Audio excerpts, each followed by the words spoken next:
and welcome back to Vintage Disney here on Brian's Things That Are Cool. As we finish up September and move into October, it's time to start getting spooky. So let's talk about spirits. This is Blackbeard's Ghost. But first, as always, a little bit of history.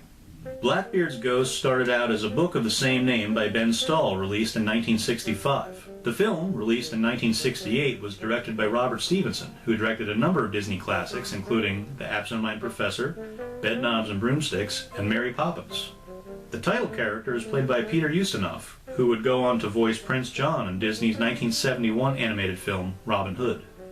Playing the track coach, unfortunate enough to be haunted by the long-dead pirate, is Dean Jones. Dean Jones first came on my radar by way of Elvis's Jailhouse Rock, but with films such as That Darn Cat, The Ugly Dachshund, Monkeys Go Home, The Horse in the Gray Flannel Suit, the Herbie series, The $1 Million Duck, and The Shaggy D.A., it's safe to call him a Disney regular. Some other familiar faces are Richard Deacon, who played Annette's Uncle Archie in the 1958 Mickey Mouse Club serial Annette, and Elsa Lancaster, the Bride of Frankenstein herself. The film was released on the 250th anniversary of the death of the real Blackbeard and was a sizable hit for Disney. Blackbeard's Ghost holds the distinction of being one of the handful of productions Walt personally oversaw in the final year of his life. One Tuesday morning, after meeting with Mark Davis to discuss the character designs of what was to become the Country Bear Jamboree, Walt stopped by the set of Blackbeard's Ghost to surprise producer Bill Walsh.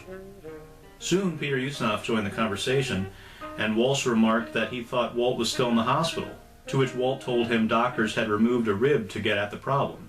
"Some damn thing they're fooling around with," said Walt. After speaking with Robert Stevenson, he left. By December 15th, Walt was gone. So does Blackbeard's Ghost scare up a good time, or should it walk the plank? Let's find out.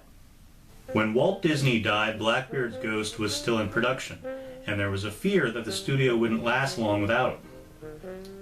But Walt's spirit, much like Blackbeard's in this movie, helped guide the studio through dark times. Blackbeard's Ghost opens on Godolphin's new track coach, Steve Walker, checking into a local landmark, Blackbeard's Inn, brought to life by a gorgeous Peter Ellenshaw matte painting. Steve discovers an old book of spells and accidentally releases Blackbeard from limbo after 200 years. Of course, Steve is the only one who can see him, which leads to the obvious but still enjoyable gags you'd expect. It turns out the only way Blackbeard can find peace in the afterlife is to perform a single act of charity. And so the race is on to save the old inn from the clutches of a sleazy gangster and his thugs who want to tear it down and build a casino. A nice but slightly goofy guy comes up with an out-of-this-world way to save the day.